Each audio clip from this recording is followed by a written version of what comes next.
Hello there. Welcome to Glass with a Class. I'm June Anderson and I'm glad you're here to look at some pretty glass. Hopefully you'll enjoy our very short video as we look at glass and also look at a little portion of our English language. Today's glass feature is milk glass. You may not have ever heard of milk glass, but I'm sure you've seen it, either in thrift shops or antique stores or in your grandmother's cupboard. You might think that milk glass would only be white, but it actually came in several colors, including green and blue. I don't have any green and blue, but I do have some pieces to show you today that I just love. Several glass companies manufactured milk glass, including, but not limited to, Indiana Glass, Westmoreland, Hazel Atlas, Fenton, and Anchor Hocking. You've probably seen the hen on Nest. She came in several sizes, and people love her because she has a lid. You could put candy, nuts, trinkets, rings, or whatever you want to in it. There are some small enough to use as salt cellars, smaller than this. Some of them came with a red painted cone, like this one, although this one's cone paint has been loved off, like the Velveteen Rabbit. It looks like someone took her lid off a lot. She probably used to hold candy. This one was made by the Hazel Atlas Company, although I'm not sure when. Hen on Nest was made as far back as the 1700s in England and cost a lot to import them, so after a while they started being copied. The logo is there, but it's so difficult to see on camera, and even when you're holding it and trying to see it. So I'm pretty sure you can. They're tiny, these logos. This bowl is a pretty common bowl, and it has no marking except a number 12 on the bottom.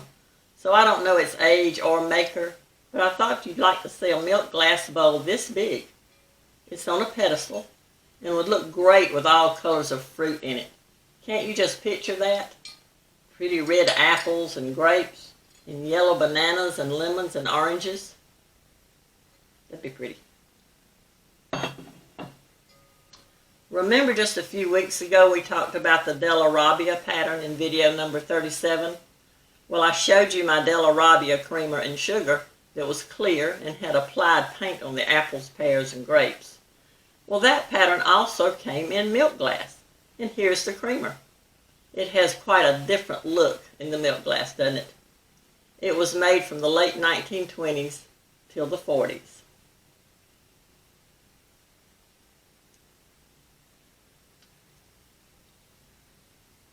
I would imagine that you would remember seeing these around, if not when you were a child, then as an adult.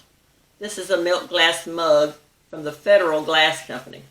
It has the Federal logo really big on the bottom. I hope you can see it, but because it's white like the rest of the mug, you probably can't. I'm not sure about this one's age. I hear they were made anywhere from the 1940s to the 1970s.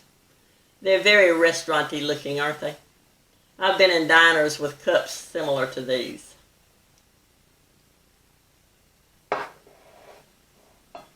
And here is my prized piece of milk glass, because it was my mother's. I think it's called a milk pitcher. I'm not sure.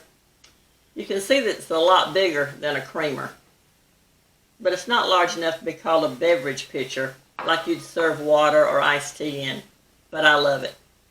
Maybe I'll leave it out and start using it.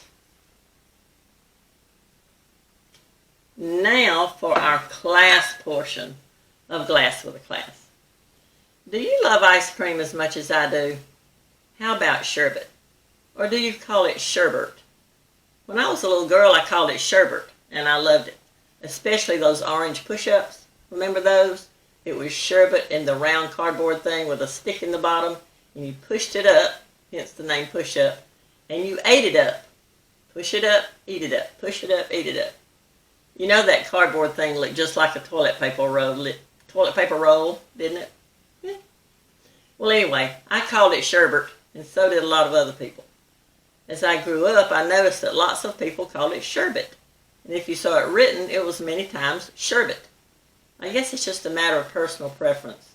I changed to sherbet just because I hardly saw or heard sherbet anymore. There's a certain piece of depression glass that's called a sherbet, and it looks like this. They're usually just a little dessert dish on a pedestal. Cute, huh?